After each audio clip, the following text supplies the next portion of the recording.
आप सभी का वर्ल्ड ऑफ पॉलिटिक्स में हार्दिक स्वागत और अभिनंदन है। मैं डॉक्टर विनी शर्मा आपके सामने लेकर आई हूँ भारत के संविधान में अधिकार। आज हम भारत के संविधान के अधिकार, मौलिक कर्तव्य और नीति निर्देशित तत्वों के बारे में चीन के अधिकारों से, चीन के मौलिक अधिकारों से आज हम तुलना करेंगे विद्यार्थियों। सबसे पहले हम बात करते हैं चीन में साम्यवादी शासन की स्थापना के बारे में। विद्यार्थियों, 19वीं शताब्दी में जापान, रूस, जर्मनी, ब्रिटेन, फ्रांस, अमेरिका, ये सभी देशों ने चीन की कमजोरी का बहुत लाभ उठाया और वहां अपने व्यापारिक अड्डे कायम कर लिए थे।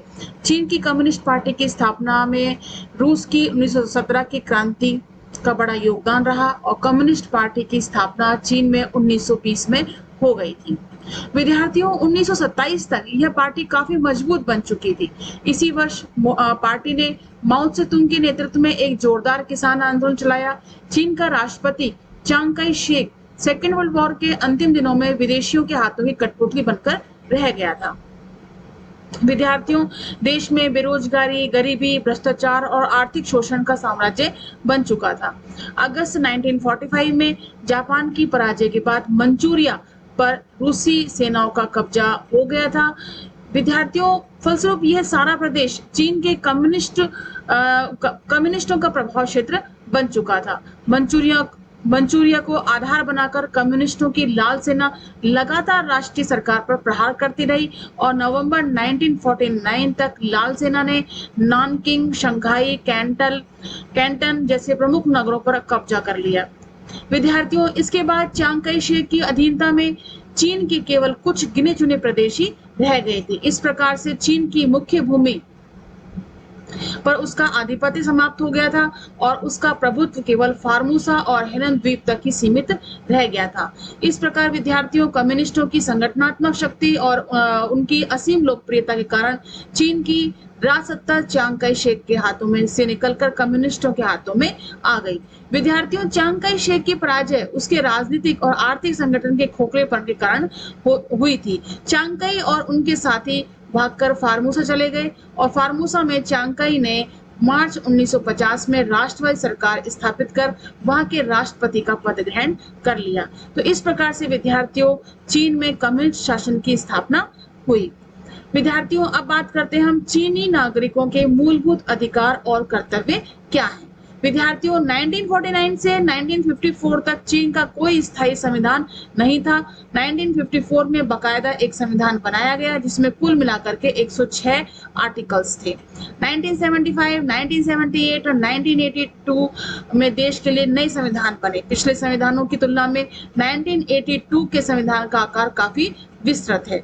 इसमें 138 अनुच्छेद हैं, 138 आर्टिकल्स हैं विद्यार्थियों। और संविधान की प्रस्तावना में यानी कि प्रियम्बल में कहा गया है कि चीन की जनता जनवादी अधिनायक तंत्र में विश्वास रखती है और समाजवादी मार्ग पर चलेगी। संविधान के दूसरे अध्याय में जन अधिकारों का विस्तृत ब्यौरा मिला और इन अधिकारों को मोटे रूप से 4 भागों में विभक्त किया गया है। सबसे पहला अधिकार आता है आर्थिक अधिकार। विद्यार्थियों, इसके अंतर्गत अधिकार शामिल हैं, आर्थिक अधिकार शामिल है जिसमें काम का अधिकार है, विश्राम का अधिकार है, बुढ़ापे, बीमारी, अशक्तता की स्थिति में यानी अपाहिज होने पर आर्थिक सहायता पाने का अधिकार भी दिया गया है और सामाजिक बीमे, राज्य की स्वास्थ्य योजना से लाभ उठाने का अधिकार भी दिया गया है। नया संविधान काम के अधिकार को कर्तव्य के रूप में देखता है और अनुच्छेद 42 के अनुसार काम करना नागरिकों का अधिकार भी है और कर्तव्य भी। इतनी बड़ी आबादी को रोजगार देना कोई सरल कार्य नहीं है। विद्यार्थियों, विगत 25 वर्षों के दौरान चीन ने अपना सकल घरेलू उत्पाद यानी जीडीपी कई गुना बढ़ा लिया, पर चीन की 10% आबादी आज भी गरीबी रेखा से नीचे का जीवन बिता रही है और इसके अलावा गांवों में काम धंधों के लिए पर्याप्त वित्त भी नहीं है, जिसकी वजह से करोड़ों व्यक्ति काम की तलाश में इधर उधर भटक रहे हैं।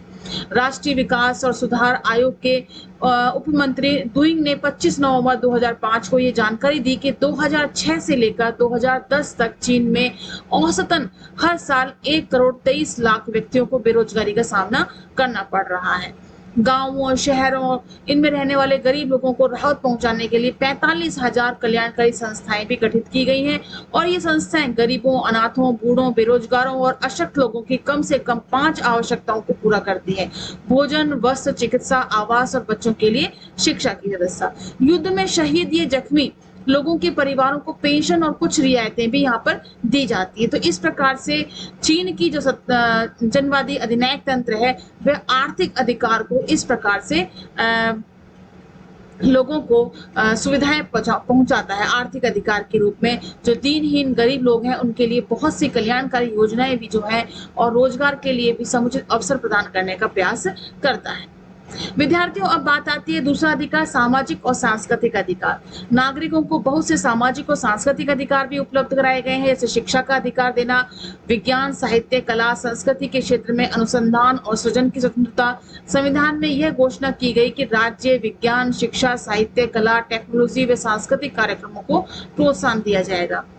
इसके बाद विद्यार्थियों बात आती है राजनीतिक अधिकार की। राजनीतिक क्षेत्र में नागरिकों को 4 मुख्य अधिकार प्रदान किए गए हैं। पहला अधिकार है 18 वर्ष या उससे ऊपर की आयु के सभी स्त्री पुरुषों को वोट देने का अधिकार। दूसरा अधिकार आता है नागरिकों को यह अधिकार भी दिया गया कि वे सरकारी अधिकारियों के विरुद्ध शिकायतें दर्ज करा सकें और उनकी भूलों को पर प्रकाश डाल सकें।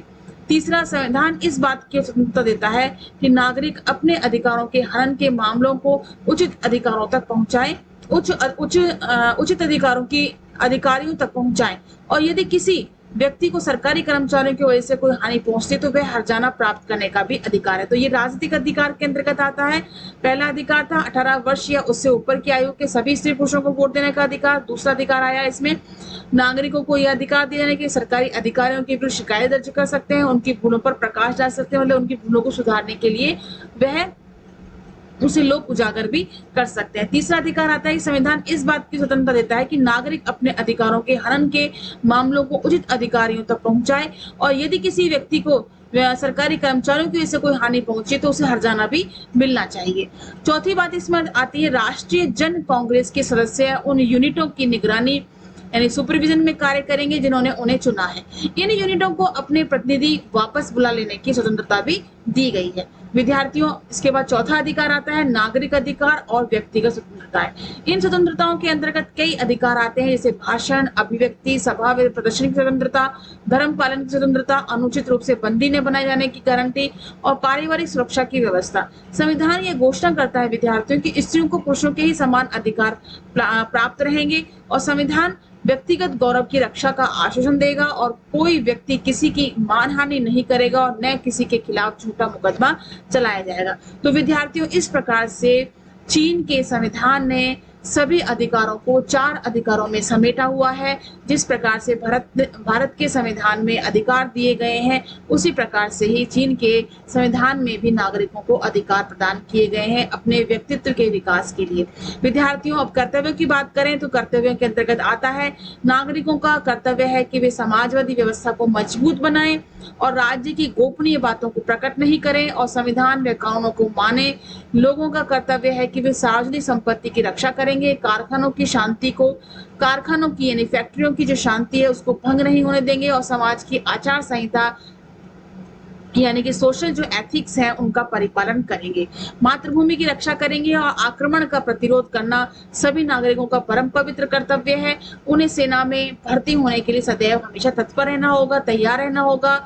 नागरिकों का कर्तव्य है कि वे नियमानुसार सभी करों की अदायगी करेंगे, मतलब टैक्स जो उसे चुकाने हैं उसे टैक्स भी बराबर से चुकाने होंगे।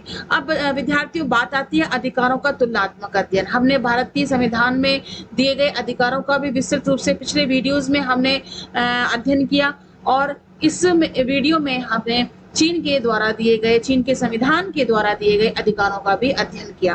विद्यार्थियों, अब इनमें हम तुलना करते हैं कि किसके कितने अधिकार किस संविधान में, किस देश ने संविधान के अंतर्गत किन अधिकारों को कितनी वरीयता दे रखी है। इन सभी के संबंध में हम तुलनात्मक अध्ययन करेंगे।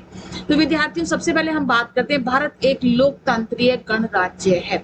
भारत में एक लोकतंत्रीय गणराज्य की स्थापना की गई है विद्यार्थियों, जिसकी विशेषताएं हैं बालिग मताधिकार, जिसके अंतर्गत आता है चुनाव समय समय पर होते हैं और सत्ता के लिए प्रतियोगिता छिपाव दुराव के साथ, यानी चोरी छिपे नहीं होती बल्कि खुल करके होती है। सत्ता की दौड़ में कई पॉलिटिकल पार्टीज होती हैं और चुनाव स्वतंत्र और निष्पक्ष रूप से होते हैं। विचार और अभिव्यक्ति स्वतंत्रता, स्वेच्छाचारी ढंग से बंदी न बनाए जाने के अधिकार को संविधान ने मान्यता दे रखी है।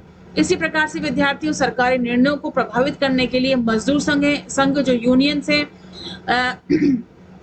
मजदूरों की, लेबर्स की, विभिन्न समुदायों और संगठनों को कार्य करने का अवसर भी दिया गया है। इसी प्रकार से विद्यार्थियों कार्यपालिका और संसद के नियंत्रण से मुक्त एक स्वतंत्र न्यायपालिका की भी व्यवस्था की गई है। टेलीविजन, रेडियो, समाचार पत्रों, जनसंचार के साधनों पर यानी मास मीडिया पर सरकार का नियंत्रण नहीं है, यानी कि वह भी पूरी तरह से स्वतंत्र है। चीन का संविधान जनवादी अधिनायक तंत्र की स्थापना करता है। भारत का संविधान कैसा है? भारत का संविधान है लोकतांत्रिक गणराज्य का अभिव्यक्ति करता है और चीन का संविधान जो है जनवादी अधिनायक तंत्र की स्थापना करता है। चीन का संविधान जनवादी अधिनायक तंत्र की घोषणा करता है और कम्युनिस्टों के अनुसार जनवादी अधिनायक तंत्र पश्चिम के लोकतंत्र से काफी ज्यादा अच्छा है। उन्होंने समाजवादी लोकतंत्र का नाम दिया इसे और लोगों को न केवल राजकीय मामलों में हाथ बटाने का अधिकार दिया बल्कि आर्थिक, सामाजिक और सांस्कृतिक गतिविधियों पर भी उन्हीं का नियंत्रण है। परंतु वास्तविकता इससे कोसों दूर है विद्यार्थियों। हम इसका निम्न आधार पर विवेचन कर सकते हैं। सबसे पहले आता है चीन की एक दलीय पद्धति। देखिए, भारत में बहुदलीय पद्धति की व्यवस्था है, स्वतंत्र चुनाव होते हैं। यहाँ पर चीन में एक दलीय व्यवस्था देखी जाती है। लोकतंत्र की दुहाई देने से ही एक देश लोकतंत्र नहीं बन जाता है विद्यार्थियों। भारत के संबंध में एक सर्वविदित तथ्य यह है कि हमारे देश में सत्ता के लिए प्रतियोगिता खुल करके होती है, ओपन रूप में होती है। सत्ता की दौड़ में कई राजनीतिक दल शामिल होते हैं। इसके ठीक विपरीत चीन में समूचे शासन तंत्र पर साम्यवादी दल का ही हमेशा आधिपत्य हमें देखने को मिलता है और संविधान की प्रस्तावना में एक देशभक्ति पूर्ण संयुक्त मोर्चे का विवेचन भी हमें देखने को मिलता है। इस मोर्चे के अंतर्गत सभी वर्गों के व्यक्ति और बहुत से दल शामिल माने गए हैं और वास्तव में मोर्चे का स्वरूप बहुत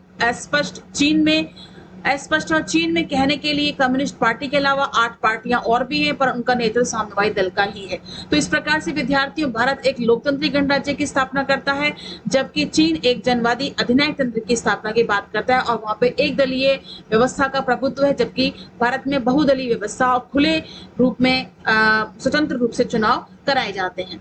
अब इसके बाद विद्यार्थियों देखिए, चीन कम्युनिस्ट पार्टी में केंद्रीय समिति द्वारा पारित एक प्रस्ताव के अनुसार चीनी सर्वहारा वर्ग के अग्रिम दस्ते के रूप में चीनी कम्युनिस्ट पार्टी एक ऐसी पार्टी है जिसके पास किसी भी शत्रु के विरुद्ध संघर्ष करने में, जनता का नेतृत्व करने में हिम्मत और सामर्थ्य है।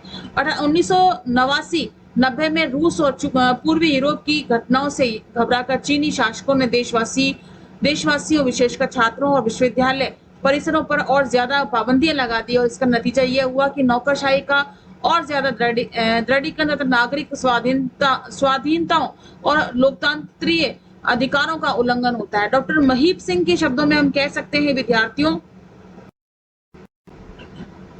शासन व्यवस्था पर पूरा एकाधिकार, एक दलीय प्रणाली, मनुष्य की स्वतंत्रता, उसके अधिकार आदि की दृष्टि से चीन आज भी पूरी तरह से साम्यवादी देश है और मजदूरों को वहां 15 घंटे काम करना पड़ता है और श्रम संगठनों का अस्तित्व वहां पर नहीं है, ऐसा डॉक्टर महीप सिंह कहते हैं।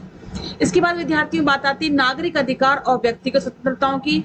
चीन के संविधान द्वारा नागरिकों को मताधिकार व अन्य मौलिक अधिकार जैसे कि विचार और अभिव्यक्ति की स्वतंत्रता प्राप्त है, परंतु इन स्वतंत्रताओं का वास्तविक मूल्य बहुत कम है और चीन की शासन व्यवस्था में संसद की कोई खास भूमिका नहीं है। कई वर्षों तक उसका कोई अधिवेशन नहीं होता, जैसा कि हम पहले ही बता चुके हैं कि साम्यवादी दल के अलावा वहां अन्य किसी दल का कोई विशेष स्थान नहीं है। लोगों को देश का शत्रु बतलाकर उनका सफाया किए जाने के अनेक उदाहरण हमारे सामने। जून 1989 में निहत्थे छात्रों की भीड़ पर टैंक चढ़ा देने वाली सरकार को लोकतंत्र कैसे कह सकते हैं आप? 1995 में लोकतंत्र और मानवाधिकारों के लिए लड़ने वाले वेई जिंगशंग पर अनंत फानन में मुकदमा चलाकर उन्हें 14 वर्ष के लिए कारावास की सजा जो है सुना दी गई।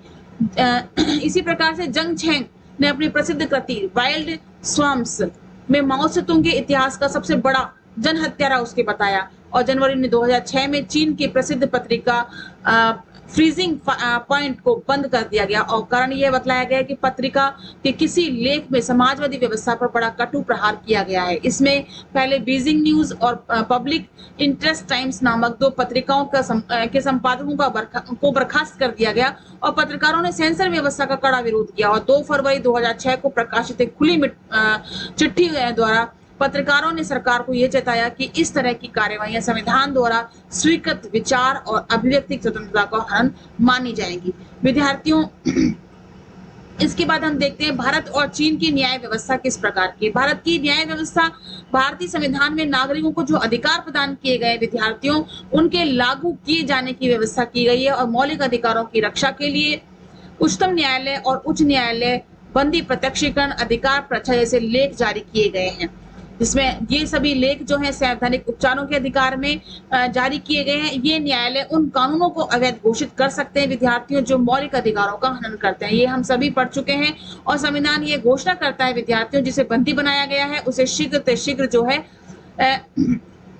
बनाए जाने का कारण बताना होगा और न्यायालय में प्रस्तुत करना होगा, जिसे हम बंदी प्रत्यक्षीकरण आदेश भी कहते हैं। इसके अतिरिक्त विद्यार्थियों बंदी बनाए गए व्यक्ति को अपनी पसंद के वकील की सलाह लेने का पूरा अधिकार दिया गया है और जनहित याचिका यानी पब्लिक इंटरेस्ट पिटिशंस जो हैं ये हमारे मौलिक अधिकारों के कार्य क्षेत्र को विस्तार करती हैं और स्वच्छ हवा, सुरक्षित पर्यावरण, स्वच्छ नदी जल को ऐसे नए अधिकारों के रूप में घोषित किया गया जिनका संरक्षण किया जाना राज्य का कर्तव्य होता है।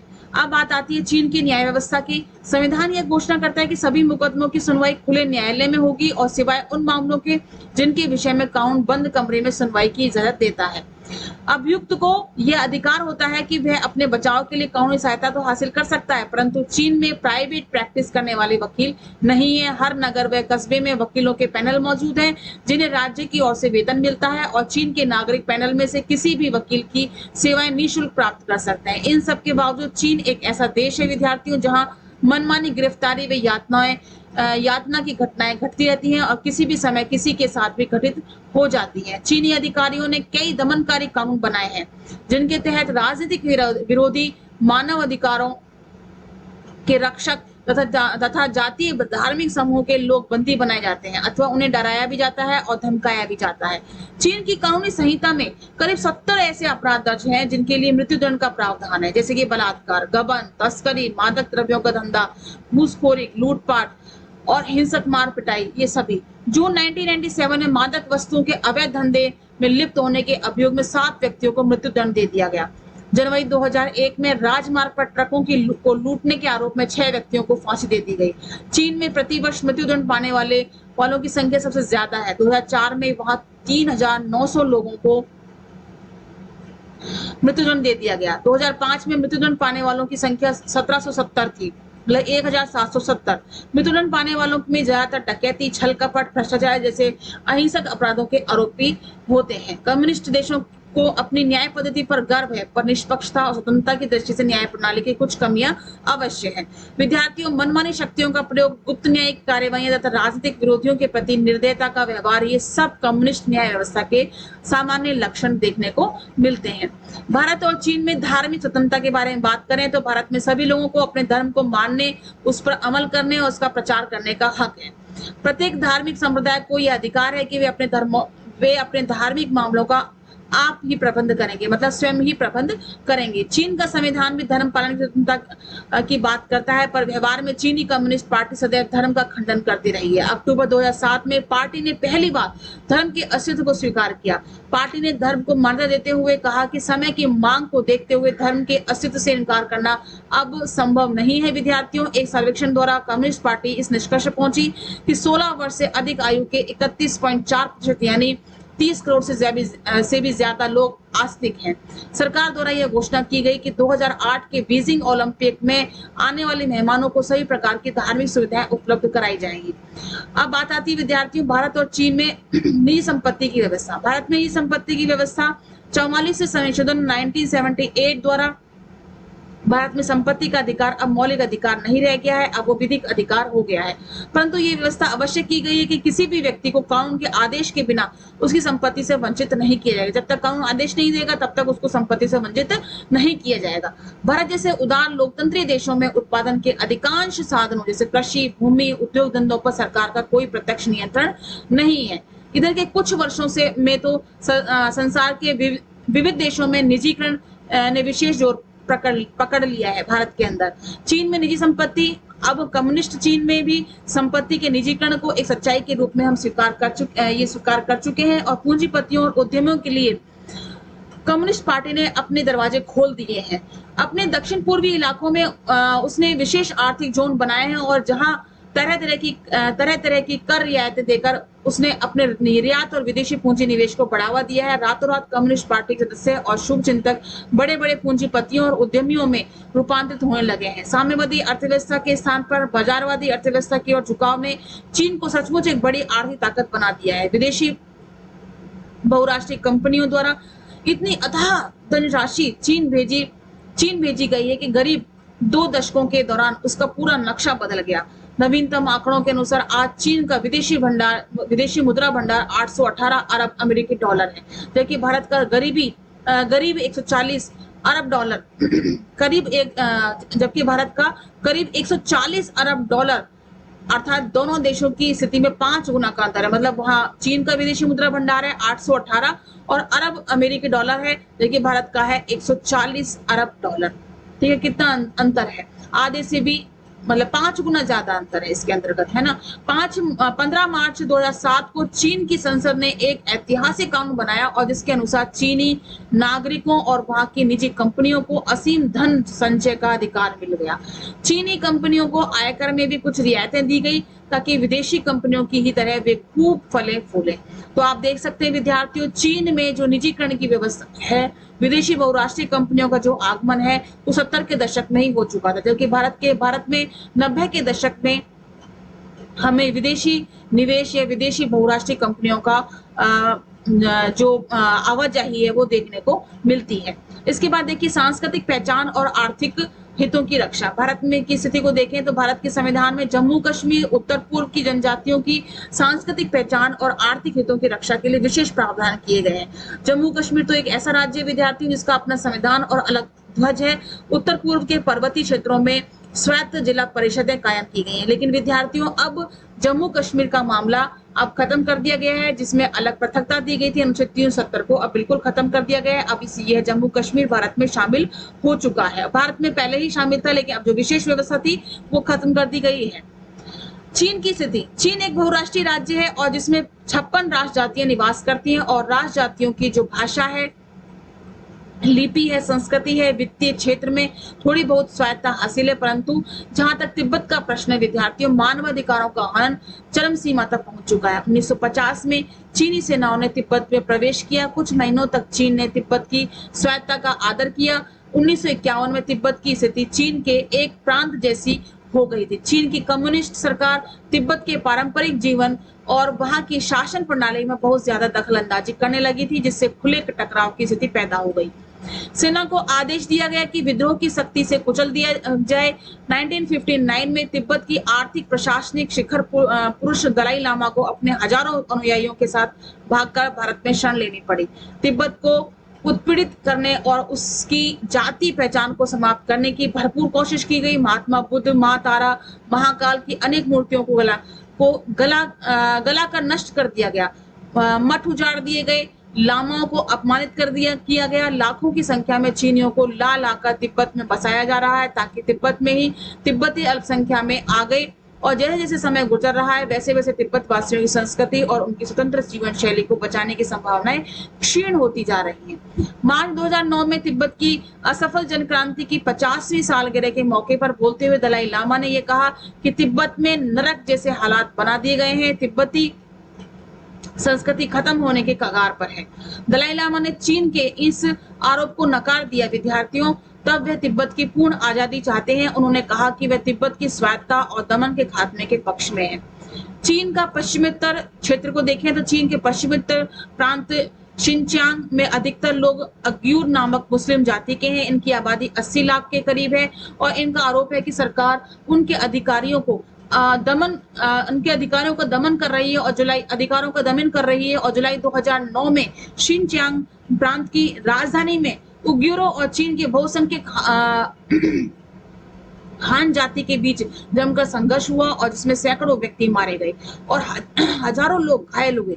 शिनचांग प्रांत की राजधानी में हान समुदाय की संख्या 23 लाख है। अग्यूर लोगों का आरोप है कि चीन सरकारी तिब्बतियों की ही तरह मुसलमानों को भी पारंपरिक धार्मिक सांस्कृतिक और व्यावसायिक गतिविधियों का दमन कर रही है। ह्यूमन राइट्स वॉच संगठन के ह्यूमन राइट्स वॉच संगठन जो है एशियाई प्रतिनिधि फेलिमिन किन के शब्दों में शिनचांग प्रांत के लोगों को स्वायत्तता ऑटोनॉमी जैसे कोई चीज हासिल है ही नहीं। चीन के शासन गैर हान संस्कृति को मिटा देना चाहते हैं। वे सांस्कृतिक समरूपता की बात करते हैं। इसके ठीक विपरीत भारत सांस्कृतिक विविधता का सम्मान करता है। इस समस्या का हल तब तक नहीं निकलेगा विद्यार्थियों जब तक कि चीन सांस्कृतिक विलोपन को नहीं रोकेगा। अब सारांश में यदि हम देखें तो धीरे धीरे चीन समाजवाद और नियंत्रित अर्थव्यवस्था की चिंदियां बिखरते हुए बाजार अर्थव्यवस्था की ओर बढ़ रहा है। वह समाज अर्थव्यवस्था और शांति संबंधी तमाम जो लेनवादी माओवादी विश्वासों का परित्याग किया जा चुका है। यहाँ तक कि चीन तिब्बती लामाओं को पिछड़ा प्रतिक्रियावादी माना जाता था।